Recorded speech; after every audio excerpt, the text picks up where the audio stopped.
everyone. This is Nithin Ramachandra from the NR Hour Sports Show. This is episode 964. Happy Friday, right before the NFL playoffs. Can't wait for the playoffs tomorrow. And I'm joined by a really special guest. Her name is Katie Hennessey.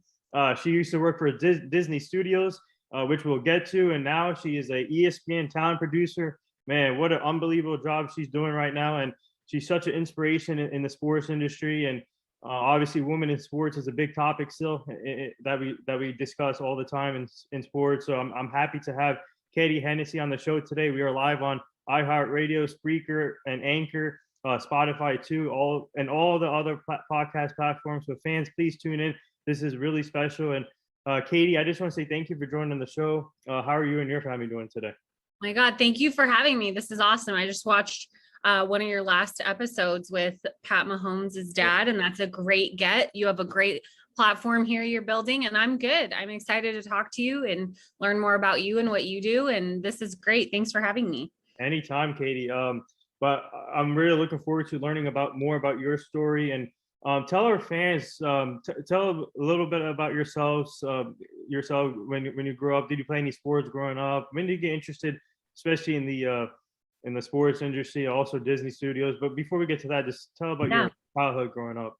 Yeah, definitely. I think I have like a very typical story of women in sports, which I don't want to call anybody typical, but I think that a lot of us played sports when we were growing up, and we like learned that that's where our love was. So I ran the gamut. I tried soccer, softball, basketball, volleyball, but I competitively played softball up until college, and then I hurt myself. So I ended up going to a different college than I was planning to.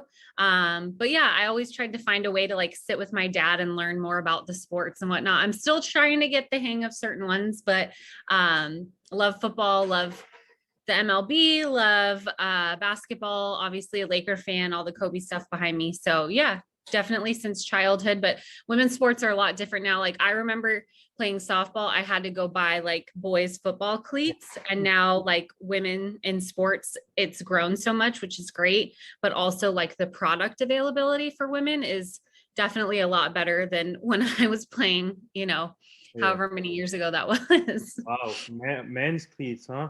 That's crazy. Yeah. So let's touch on that. But what do you like about, obviously women's sports is still growing. It still needs a lot of work, but it's heading into the right direction. So when back in your day, what do you like about it now? Obviously women can have their own brands. They can get their own shoes. And like you just said, you had to buy men's shoes, but now you can buy your own shoes or create your own shoes. So what do you like about that now for women, where they can come up with their own stuff? I think that women have always been an anchor just in society, and that includes sports anyways. It's just now they're getting the attention that always kind of should have been there. And that attention comes with viewership and money, right? It's a business. Mm-hmm. So you have to look at it all together in that way. And I think when I was coming up, so I'm 31, so I started playing softball when I was 8, until I was 18. So I played for a good chunk of my life. But I feel like the main difference now is there's so many platforms for women to brand themselves on, and people are starting to take notice. The WNBA numbers are up. The Olympics, when women's softball was like cut out of the Olympics, it's now coming back. So you're going to get that like different generation of eyeballs on it. Like I have nieces who are 4 and 5, and they've never seen women's softball in the Olympics. Oh. So I feel like you're going to get a whole new audience and like eyes open, but it definitely comes with the viewership. So if people support women in sports, they have to tune in, whatever that looks like for them. You know what I mean? Yeah. So tell our fans about your softball career. What's the scouting report on Katie Hennessey as a softball player? And so talk about your college experience and high school experience too. All right. God, softball, that feels like a lifetime ago, doesn't it? Like, I feel like when you're 18 and then when you're 25, like you're just a different person. Like I'm definitely different, but softball was my thing. I started I'm from California. So you play super competitively, like you play year round. And I think that's a big difference that people don't really understand. A lot of the Division I women's World Series players are from California, Arizona, Texas, Florida, like places that are warm, because living in Bristol, Connecticut right now, I can drive by the local high school fields and they're like closed, right? For us in California, you were playing every day. Like you were on the dirt every day. Your tournaments were Friday through Sunday and you could play. I remember playing 5 games in one day as like a 15-year-old, and that's absurd to me. But like now as an adult, I'm like, God, what were my parents doing for that long? But yeah, I played competitively on a travel team, which means you're traveling and you're playing like the best people in your state and then the best people in the country. I tore my hamstring off of my pelvic bone when I was 18. So that kind of ended my softball career because I was right going into college. I was going to play in California and switch schools last minute. So I went to Cal State Fullerton as a student. And that's pretty much where I ended my personal sports career. But then I was like, hey, let's shift the focus to something in sports or entertainment industry. So that was me. I played first base. I also caught and I played right field. So I was like on that side of the field. So yeah, so do you ever think of maybe competing in the Olympics too when you were back in the day when you were playing and or going further with your softball career? And what was it like playing multiple positions? Obviously now it's more important for kids to learn multiple positions because coaches love to have versatile players on their teams. So for you, what was it like learning different positions? And did you ever think maybe prolonging your softball career? Yeah, I played with some of the best players in the country or against the best players. There was a team called the Orange County Bat Busters. People can Google it, or the Corona Angels. People can Google it. I played against those teams and they would produce Olympians. They would produce collegiate champions. They would produce professional players. So I always thought I was in that realm of possibility. I knew I wasn't like the most elite. But back then it was like you wanted to go to UCLA or U of A. You wanted to go to like those Pac-12 schools back then, Pac-10. And now it's like the SEC is more involved. There's just more of a chance broadly for people and the sport is growing, which I think is great. The offers that I got were not from like the number one schools. They were from like UC San Diego and Tennessee, like schools that weren't that big back then. Right. But yeah, I always thought I dreamed of being an Olympian, and I would go to like the Olympic camps with like Jenny Finch and Jessica Mendoza. Actually, full circle, I went to a camp with Jessica Mendoza and now she's an analyst at ESPN. So that's kind of full circle. And Ramona Shelburne, I went to the same hitting coach as her. And I've like messaged her and been like, I used to see your face in the batting cage when I was 16. And now we're like at ESPN together. So it's like, there were women to look up now where women are more accessible and like, you don't have to just play softball or just play basketball. You could go be, you know, a lacrosse player or a soccer player, someone like an Alex Morgan. But yeah, I thought I had a chance at that, but I was definitely wrong. Yeah, well, Jessica Mendoza and Ramona Shelburne, two of the best in my opinion. And obviously Ramona, a great NBA insider. Jessica Mendoza obviously knows a lot about baseball, softball. So what's it like connecting with them? Obviously, with ESPN, but what was it like learning from both of them? Yeah, so I have seen Jess from afar. I've not really worked on any of her projects. Ramona, I've worked on some of her shows and booking talent for some of her shows, or just like corresponding with her. And they're both fantastic. I mean, their work, like you said, speaks for itself. They are straightforward. They're pioneers, because I still feel like women right now are not considered on the same level as men in the sports world. We're getting there, like you talked about, like we're still growing, but they are both badass. And I mean, the only word you can say for women like paving the way right now is pioneer. Like you have women like Malika Andrews and Shanae, and they're still pioneering too, because that's a different space. You know, you have the Doris Burks of the world. So there's a wide spectrum of pioneer. And I just think we're going to keep seeing that evolve until we're not talking about it anymore, until it's like not the first woman to do so-and-so. You know what I mean? So we're in that like pioneering stage that we've kind of been in for 30 years, 40 years. So hopefully we get to the day where it's like Yeah. They're just another analyst. It's not the first female, whatever. Hey, but I'm a big advocate of women in sports, and Yes, you are. Thank you. By the way, thank you. anytime. I have a team of 7 people who helps me out with this show, and 4 of them are females. So Amazing. yeah, so I'm a big advocate in that. And speaking of first, obviously, I had Rachel Volkovich, if you know her, I do. She just got hired for a manager in Tampa in the minor league system. I had her on the show 2020, and it was an honor talking to her. So what do you like seeing about that? Seeing so finally seeing her getting a manager job in men's baseball in the minor leagues, so we can take off that title now. So what do you like about seeing that now? I feel like, and she's fabulous, by the way. I think I've booked her for a show before, because the shows that I work on are super, super open-minded to ideas like that and first like that. I work with Sarah Spain. She's obviously fantastic, but she definitely looks for those women in sports moments. But with Rachel specifically, I think that the MLB and the baseball world is kind of tough to break into. There's so few females. So for her, major props, and we're seeing a lot more of it in the NFL and in the NBA. Greg Popovich is also a huge proponent, and like you can see that in his staff. But yeah, I think that having that first moment is great. And it's like congratulatory to the person, but I'm also like, part of me is that's overdue, where's that been? And I can understand the argument because I can understand, I don't agree with it, but I can understand because my whole life I've heard, well, you haven't played football, you would never know because you're a girl. Okay, well, a lot of these male analysts have never played whatever sport they're talking about. So does the argument remain the same?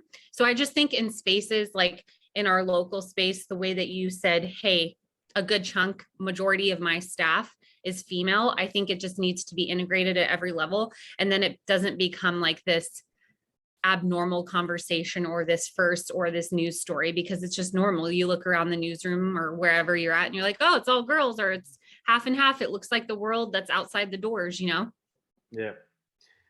So now, after your softball career, tell our fans, how did the Disney Studios come about? And obviously, whoever works for Disney Studios must be lucky or amazing. It's the best thing in the world. So, how did that come about for you?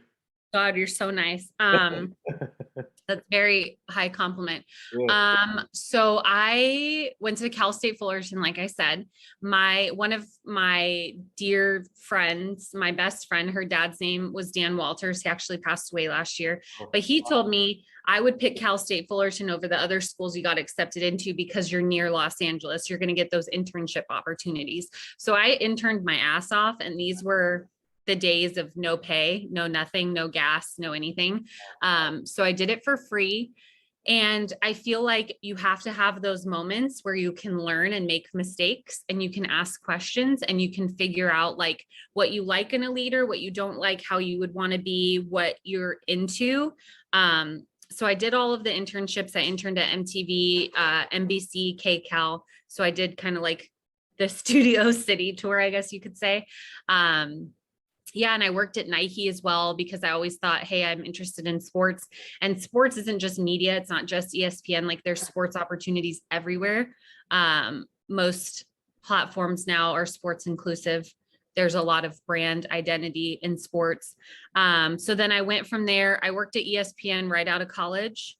And then after about 3 years, I moved back to LA because there was an assistant job open at the studio for an up and coming guy named Asad Ayaz. And you can look him up. He's now the president of marketing at Walt Disney Studios. He's a pretty big deal.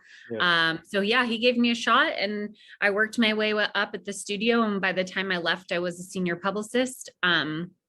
And I got to work on some major movie campaigns and learn the strategy behind that, which is very different than TV, because TV is like a quick turnover, right? Or breaking news can blow up your day. You know what I mean? But movies, I was working on Black Panther for 4 years that I was there.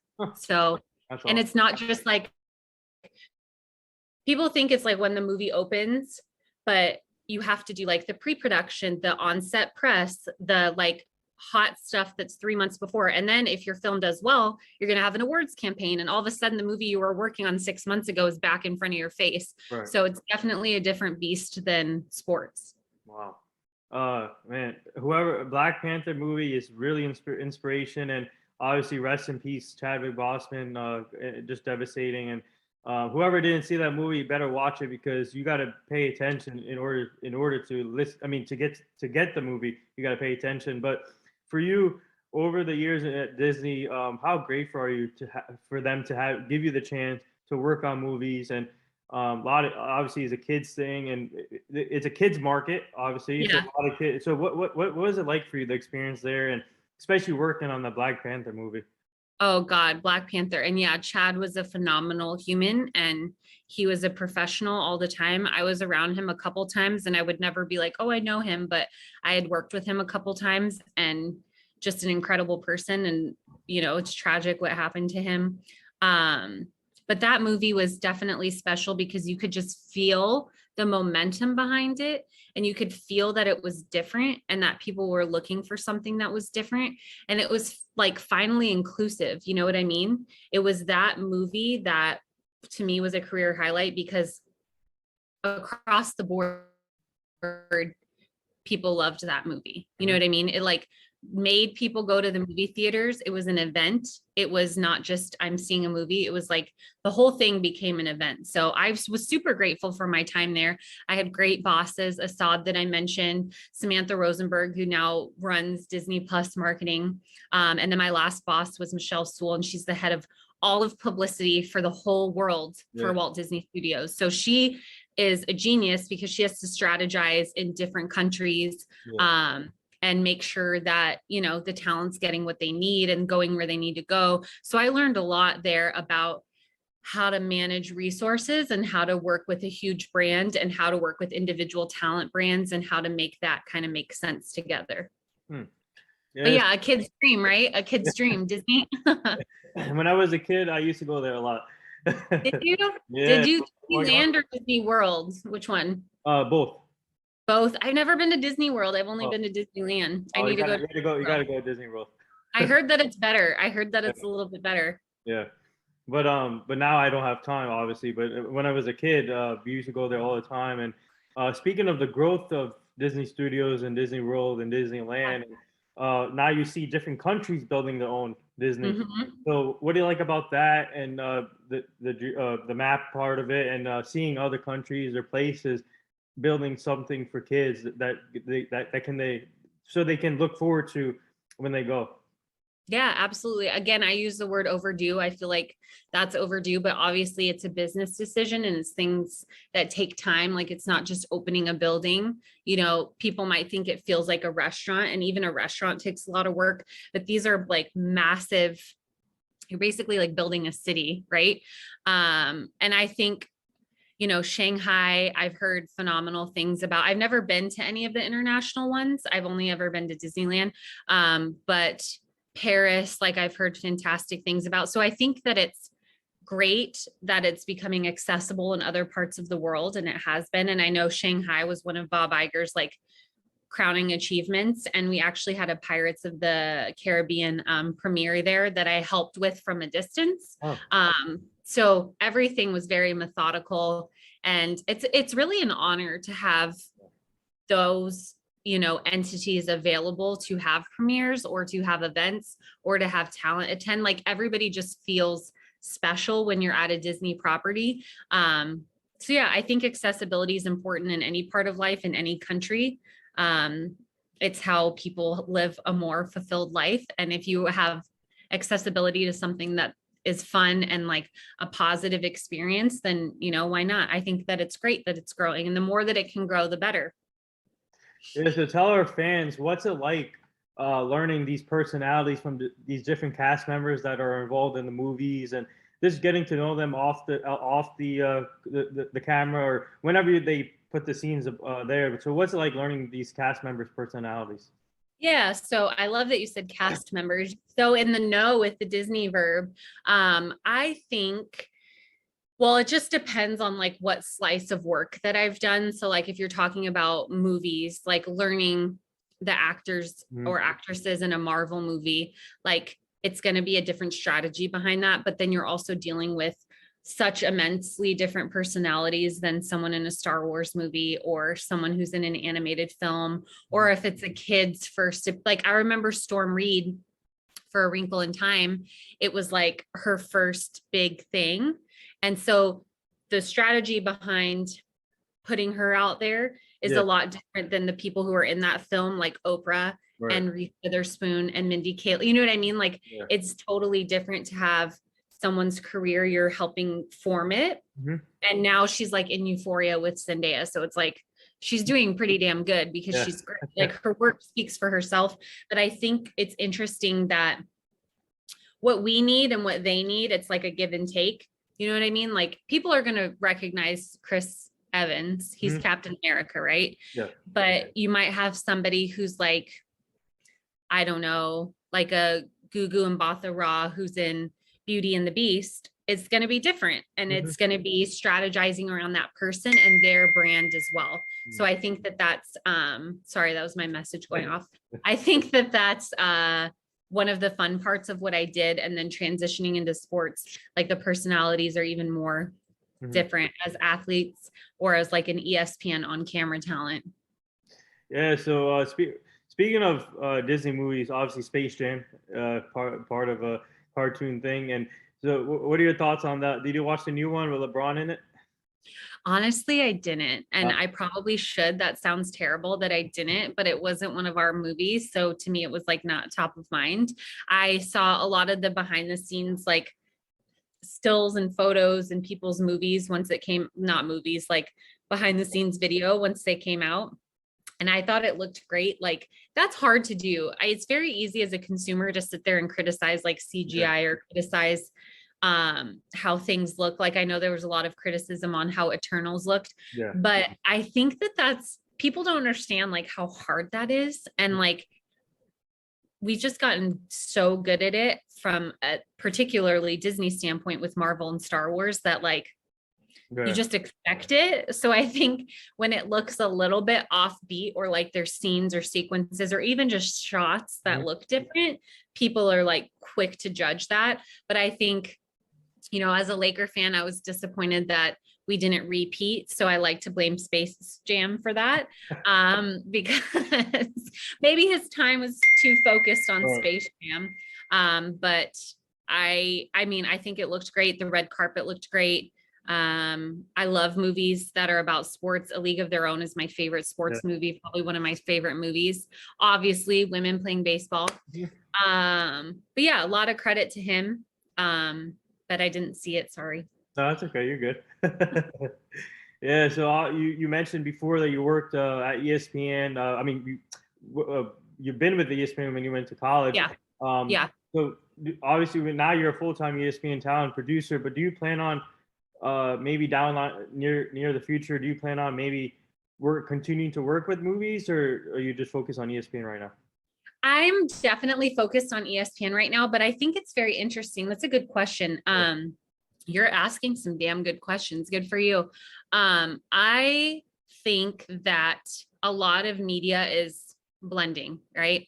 So you have like the shop that LeBron does, and you're integrating the highest of high celebrities, right? You're having the Manning broadcast, same thing, bringing in their friends and elevating it. And I think that there's so many different platforms right now that eventually the lines are going to be blurred. I think that entertainment's like this tight circle, right? But sports is like an even tighter circle inside of that. So once you like infiltrate that, you kind of have the entertainment world around you. So I see more and more celebrities creating these empires for themselves. And I feel like Magic Johnson and Michael Jordan started that, right? And now you see Shaq on every commercial, and you see him, you know, doing his business deal. You see him on Hot Ones. You see all these things. So I think at a certain point, the collision is just going to become like an intertwinedness. And I think that's what ESPN is. I mean, the E is entertainment and the S is sport. So I think that we've always kind of been ready for that mix. But yeah, I don't see myself going back to film, but that, you know, there's ESPN films. So maybe I will, who knows? Hey, you do amazing with the ESPN films. Oh, thank you. If you get that opportunity, I think you're gonna kill it. And Mhm. yeah, so speaking of ESPN, what's it been Yes. like for you working there full time now and connecting with like Ellie Duncan? I forgot Jen Letta is there. You got to actually. We're gonna get to the national championship game. I'm sure Yeah. that's a great experience for you. So obviously, what's it like working with Ellie, Harry Douglas, Gary, Jen? I can go down the list. I know there's so many great new talent, right? Jay Williams. Actually, I had Jay Harris on the show 2020. I Uh, love yeah, Jay. I he's love him awesome. so much. He's a good person and a good golfer. He's a Yeah, very good golfer. Yeah, people like Gary and Elle and Christine Williamson and Jen. I've never met Jen. All the other people that we've talked about, I have met, and they're phenomenal people. And I'm sure Jen is as well. But yeah, it's been my absolute pleasure to meet them and work with them on their shows. And I think that that's the interesting part about what I do is you can just say ESPN, right? But every show or platform, it has a different goal and a different strategy. I know I keep saying strategy a lot, but it's very important that people realize that there's a strategy behind everything. So like a Mike Golick Jr. show yeah, with Chris Canty that airs on radio and ESPN Plus is going to call for a different guest than a First Take would, right? So that's a strategy in and of itself, is like knowing your talent, knowing that Gary does like Snapchat and Sports Center yeah. and digital shows. Like he's very much across the board. Like he could interview anybody, but it just depends on what show you're looking for things to like plug and play, if that makes sense. Like you can kind of bring a little bit more of, I hate to use the word younger, but like you could bring a TikTok person onto Sports Nation, right? Mhm. And that would make sense. But I think sometimes if you were to do that on like a morning Sports Center, that's not necessarily gonna like jive with who's watching it.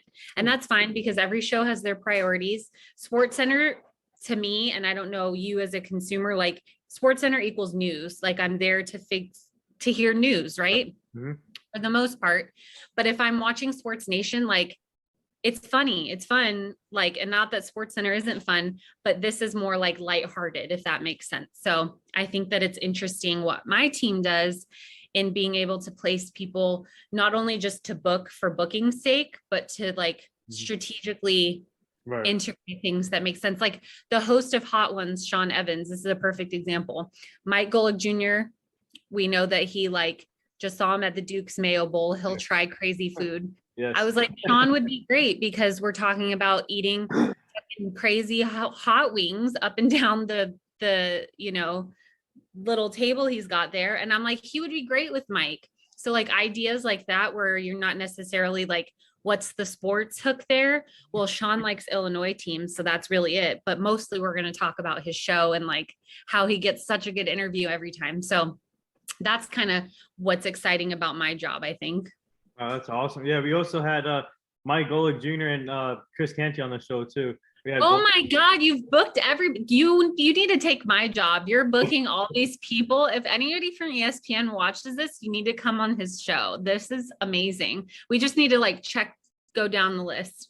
Harry, Gary, Christine, Scooby, everybody. Jen, Ellie. On.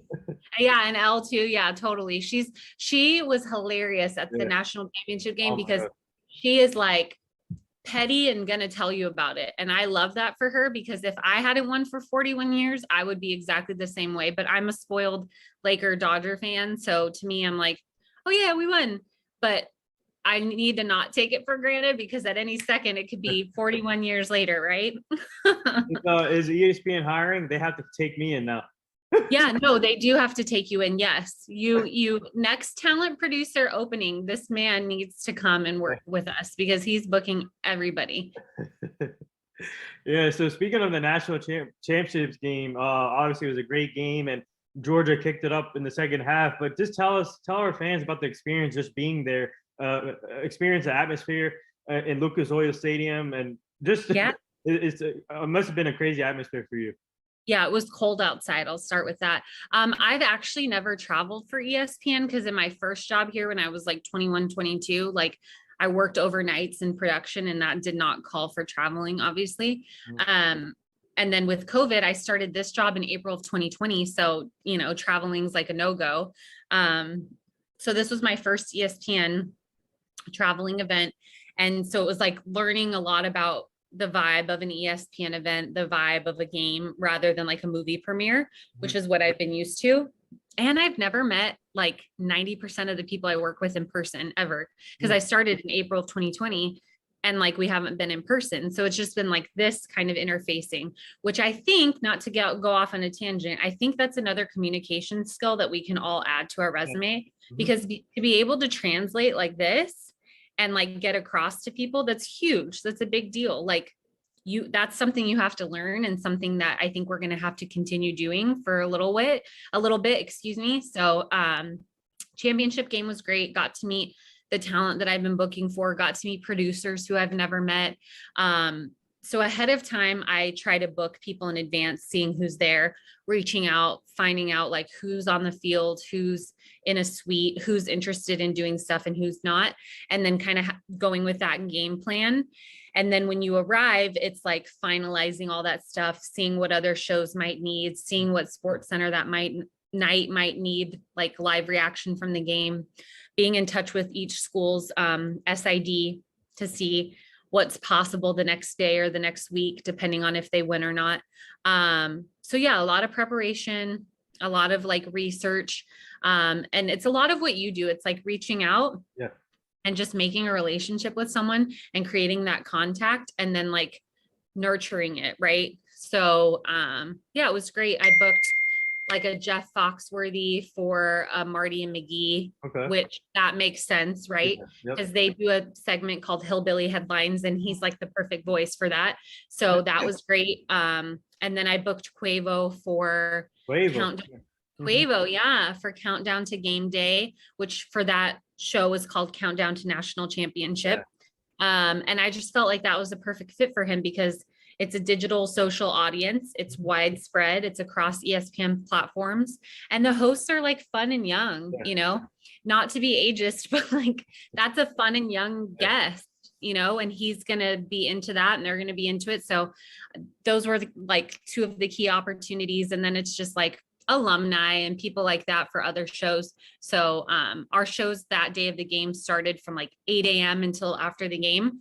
So I was back and forth at the stadium, at the hotel, found myself on the field afterwards with Quavo, stood outside the locker room waiting for Quavo. So it was fun. It was fun for me. My husband also works on College Game Day. He's an associate director for them. So getting to do it with him was fun. And he's in the truck and I'm on the field, and we reconvene at the end of the day with Elle Duncan, celebrating with her. So it was a good time. It was a very good time. Yeah. I didn't know she was a Georgia fan. I didn't know that. Really? I feel like she's like the queen of Georgia. Like Georgia needs to like give Elle Duncan her own day. It needs to be Elle Duncan Day. I'm going to like start a petition for that, because when the Braves won, she was hilarious. And then now that the Georgia Bulldogs won, I swear she and Trevor Scales are like the good luck charm. And they're the only two people that I was happy for when the Braves won. Other than that, I was a bitter Dodger fan. So everybody else. That's true, because she's a Hawks fan too, I think, right? If I'm not mistaken. A what fan? Hawks, Atlanta Hawks. Oh yeah. She's in Atlanta. She loves the Atlanta teams. So before you know it, you're going to be on Quavo's next album. Oh my God. Could you imagine? He like throws out the name Hennessey and it's like, he really is talking about me when he's not talking about me. Just tell our fans, obviously, I want to get your reaction to the game. And I was surprised that Alabama didn't compete in the second half. Georgia just kicked it up in the second half. But this being on the field and after the game and being with Quavo and all the players from Georgia, Alabama, and this, what was it like for you just being on the field? I've never been on the field like that working. I've been on the field like at a fan at other games before. But I think that the atmosphere is really what pushed Georgia over the edge, because I had a seat at the game too, which was super nice and very, an extreme privilege. And from my seat, you could feel it was all Georgia. Like it was probably, and I'm probably exaggerating, but it felt like 80% Georgia. So they were like living and dying on every play. Like if someone missed a tackle, it was like the end of the world. So I just think part of that, I was asking my Uber driver this actually, as we were talking about like not even seeing Alabama people around. And he's like, maybe it's because they've been there, done that so many times. And this is like a random city for them. Whereas Georgia, it's like a huge deal if they win, right? Yeah. Alabama, it's like, okay, next year. They've just won so much. I doubt that, everybody feels that way because you like to win as a fan. But yeah, the atmosphere was just loud and it was Georgia and people are excited to be there. And then being on the field, you could like see the emotion of all the kids playing. It was just exciting. And then like to get a video of Quavo doing like a confetti angel, it's like, that's a once in a lifetime thing. Yeah. Hopefully they win again. Hopefully it's soon, for L's sake and for all my Georgia fans' sake. But yeah, I just feel like there's nothing like sports, and that's why you're in sports. That's why I'm sports. It just like, it gives you a different feeling. Like you can root for people in a movie, but then you walk away and it's like not real. Right. Like sports, it's like watching a movie or like the best reality television show besides Selling Sunset. And then you have this feeling of like so high or so low. You know what I mean? Like if you really are a sports fan, but sports, you can also be casual. And you can still like find yourself cheering. You know what I mean? Yeah. So they used your video, right? Of Quavo doing Angels. Yeah. So I feel like that's what's great about our company too, is like, I know the people on the social team and I'm like, hey, I got this video, sending it to you. Obviously, him knowing that I took the video, but sending it, and then him seeing it in the car and being like, oh, I'm on ESPN. Yeah. I'm like, oh, I know, I took that video. Yeah. So it's a cool thing to be able to cross over, but it's also like us helping each other out. And the whole social media team that was there was female. So congrats to them for that. They held it down and it was great. And the publicity team, mostly female as well. So women in sports, it's definitely key. The women make the world go round, I think. Yeah. And not only everybody was there. Obviously Taylor Owens was there at the game. DeAndre Swift, former Georgia Bulldog, he was there. We got to meet him in person during the summer last year, and it was that's honor. Awesome. It was an honor, and what a great running back he is. But I want to get your reaction to the game. What was your thoughts? The first half, it was a field goal game, but second half, what was your thoughts? I think that the second half, obviously there were injuries, right? So we can't ignore that. Yeah. But I think that this team played each other twice and each side won. So it's like, if you really want to know who's the best, you play one more time, which obviously we're not going to get to have that. That would be great. I would love that as a fan, but I think that people can always have that argument of like, oh, they beat them before and now they had injuries, blah, blah, blah. Right.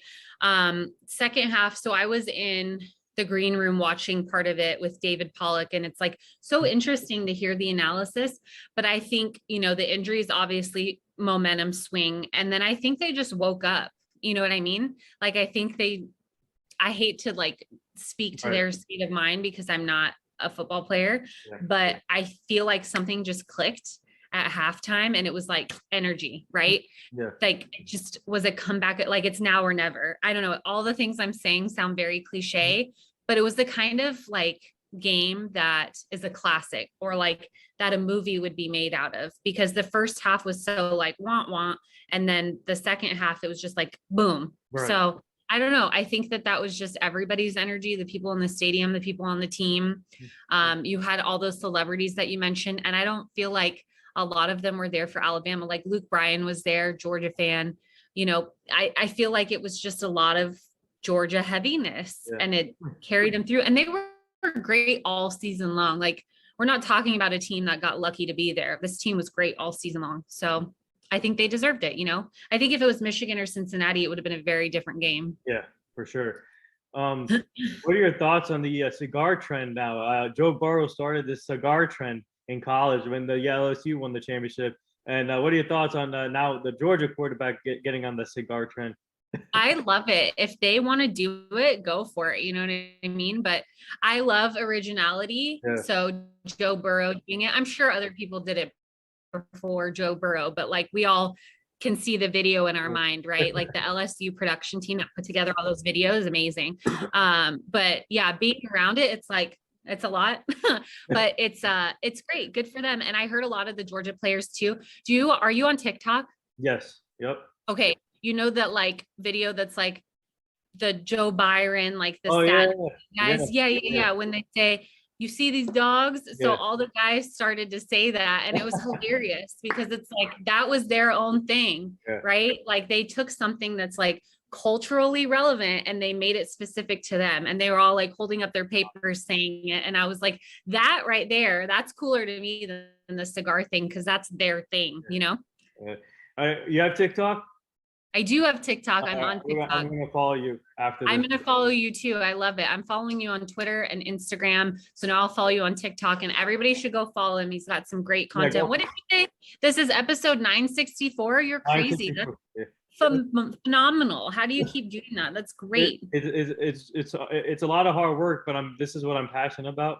So I'm trying to make ESPN proud so I can get on there pretty soon. You're killing it, man. You're doing great. We'll have to stay in touch. I love it. Yeah. So for you, a couple more things before I let you go. Tell our fans about your Lakers fandom. How did you become a Lakers fan? And obviously, I go by the Mamba mentality. Kobe was one of my favorite players growing up, and obviously it's devastating. And I'm still devastated for the family, and most of the part still for the Bryant family. So for you, just tell about your Lakers fandom and what's it like about being part of history with Lakers?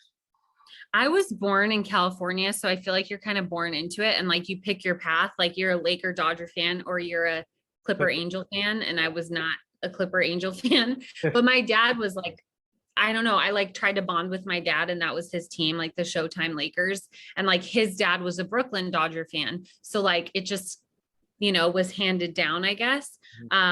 Being out here near Boston, like the Red Sox have a special place in my heart because I got married at Fenway. So I feel like that's my like East Coast team, but it's a far drop from my number one Dodgers and Lakers. But I don't know. I think that comes from where you live and then you just stick with it. And Kobe, I met Kobe one time at a movie premiere, and it was the year he won his Oscar. So he was like going to more premieres and doing more of like the industry stuff. And my friend was talent handling him, and she's like, you have to say hi. I know you're a huge sports fan. You have to say hi. And he was with Vanessa and his kids. And I'm like, I don't like to do that because they're like, they're doing their own thing. And when I worked at Nike at South Coast Plaza, he used to shop there all the time because he lived in Orange County. And again, you don't like approach him like that. You just treat him as a person. But he was at the front of the stage at the premiere, and everybody globbed onto him. And like, we're talking about Oprah being at this premiere, and people still gravitated towards Kobe. And then he came back to his seat, and I'm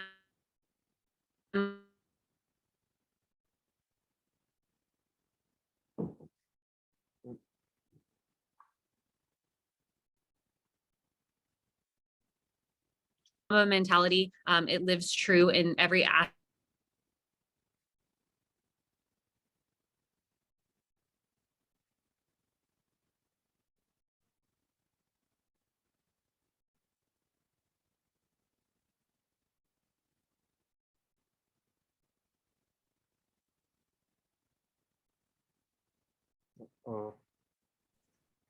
Can you hear me? Are you back? Sorry, I can hear you now. Yeah, sorry. I don't know what happened there. Oh my God, it's okay. I think it's my internet. It's so bad. I think it's fine, but I don't know. I missed about meeting Kobe. I think we were talking about. Yeah. So I just was saying, like, I met him at the movie premiere, and I told him like what he's doing for female sports is such a big deal, and it's like meant a lot to me because I looked up to him when I played sports. And I think the Mamba mentality like translates across the board. I started crying talking to him. I was like, I'm so sorry I'm crying. This is so embarrassing. But he was great, and he was lovely and kind. So I think that his legacy will live on. Yeah, you can see my Twitter account. It says #Mamba mentality on my Twitter thing. So that's what I live by every day. Every time I work out, that's how I go about business now. Mamba mentality. And I'm gonna keep on the Kobe legacy. So speaking of this share some of Kobe's experiences. What does it mean to the Lakers franchise, to LA? Obviously, he's from Philly, so he means a lot to Philly too. Yeah. So, what do you just explain his legacy alone, and Yeah. when you heard what happened to him in the plane crash, what went through your mind after? My husband actually called me. I was getting ready for my friend's baby shower and I happened to be in LA for that. And my husband called me and he's like, "Did you hear?" And I'm like, "No, what are you talking about?" And he's like, "Kobe died." And I was like, I put him on speakerphone because I was going to drop the phone. I was like, "What are you talking about? Kobe died." Like, I thought it was like a sick, like reported early story. And then I ran downstairs and I was like, "Dad, Kobe died." And he was like, "No way." And we turned on the TV and it's like, not like I knew him, but everybody feels like in LA, like, Kobe, like it's just part of the DNA of being in LA, even though he is from Philly. Like everywhere's going to claim him, right? Italy, Philly, all these places are going to claim him. But I feel like he meant so much to LA. And unless you've like been there and felt it, like you don't understand, like it runs so deep. Like you would see Kobe in like Newport Beach, like at a pressed juicery, you know what I mean? Like Kobe was just around. But he's also like this iconic figure and obviously gone way too soon. But yeah, I like dropped the phone. I didn't believe it. And then when you hear that kids and other people are involved, it's just horrible. Absolutely horrible. Mm-hmm. And he was a big advocate, women in sports also. Yep. And he could have been a great actor in his after career, but man, we just have to live on the legacy. But now, as a Laker fan, over the years, obviously winning championships, and Yep. the year when LeBron was a free agent, did you ever think that LeBron would have came to LA that year? I always think people are going to come to LA if it's on the table. Have you been to LA? I feel like I haven't been there yet. Yeah, when it's on the table and you have money, can you live on the beach or can you live wherever else? Obviously, there's a lot of taxes involved with their deals, but I feel like it's a no-brainer when you can come and play for such a big franchise that's not just like huge in the NBA world. Like the Lakers are like a cultural talking point. Like people know what the Lakers are. It's like the Knicks, right? Like there's certain teams that are the team and like people who don't even know sports know the team. So I wasn't surprised. I remember my brother was like running around the house screaming when we got LeBron. And it's like, I'm waiting for him to retire as soon as Bronny becomes a Laker and them to like play together for a hot second. And then LeBron will like go and become a, sideline watcher of his son playing professional basketball. Yeah. So what's the struggle this year? You guys are playing 500 basketball right now, and Westbrook, I don't know, what are your thoughts on that? I don't know. It must be a chemistry thing. I don't know. Nobody knows what really goes on in there. People can speculate and you have insiders, obviously, but I think that it's just a chemistry thing. I don't know. Like I felt like when we've been through this before, right? Like we had the glove, we had Shaq, we had, the mailman, we had all these guys. I remember the poster was like Lakers Reloaded. And I felt like it was part 2 of that with like Westbrook and Anthony Davis and LeBron. And it's just a major flop. But I feel like unless you win in LA, it's major flop anyways. Yeah. Whereas like certain teams would be happy to be there and like it's exciting. If you're an LA fan and you don't win, it's like, why bother? Like people it's the show up in the 3rd inning, leave in the 8th mentality. If you ever watch an LA game, you're like, there's nobody here and it's game 5. It's how it is. And it's frustrating. And I get that for other franchises and it sounds very spoiled, but it's true. So I don't know what their problem is. I couldn't tell you. I'll have to ask Ramona what their problem is. Yeah. So before we get to the last 2 things, I'm a Cowboy fan, and we're playing the 49ers on Sunday. And what are your thoughts on these playoffs coming up this weekend? I think that they're going to be great. I think it's good for TV. I think when you have 2 highly rated teams like that, it's good for our business. I think the Cowboys are going to win, personally. I think so. I think it's their time. I think it'll be a close, probably low scoring game personally. because I feel like sometimes when the Cowboys are put in those big games, they kind of have a little bit of a dud of a quarter or two. But I think the Cowboys are going to win personally from what I've been watching. So I wish all the good things for Dak. Thank you. Yes, I definitely do. I think that it's good just for the sport when they win, you know? Well, next time when you see Stephen A. Smith or whenever you see Stephen A. Smith or Harry Douglas, you got to tell both of them stop hating on my Cowboys. When Harry comes on, I'm going to have him. Actually, you know what? Once I talk shit on the Cowboys. Once I get him on the show, I'm going to tell him myself. Yes, you're going to hang a Cowboy banner behind you. Just that's how you should open the interview. But the last two things here before I let you go, our team is part of this foundation. It's called the Hugh Jackson Foundation. He's a former NFL coach. He's now the head coach for Grambling State, and trying to help him prevent human trafficking, making sure the community stays safe, the kids stay safe. So I'll send you the foundation to you and your husband so you can check it out. Thank you. Yeah, I would love to take a look at that. I didn't know that, and I actually booked Hugh Jackson on SportsCenter not too long ago. Oh, wow. So that's fantastic. I did not know that, and that is something that's wildly important, that is under talked about, and good on you for participating in that. But yeah, I'd love more info about it, or if you have a link that I can share on any of I'll send you the Instagram page to Perfect. and then also you can find out more on there too. So awesome. And the last thing here, would you like to say anything to all the nurses, doctors, and all the essential workers right now? Oh my God, what you do is the most important. And I know that they're at their breaking point and they've been past their breaking point, and I do not blame them. I wish that more people would do their part, their little part. My best friend is a doctor actually, and she's been on the front lines of this the whole time. And for something as simple as wearing a mask to become a big deal and a problem, it's frustrating. I've watched my mom in the ICU during part of COVID time, and I would have nurses crying in the room with me, like worried about exposure. And I had to get special permission from the police to be able to stay in the hospital. Wow.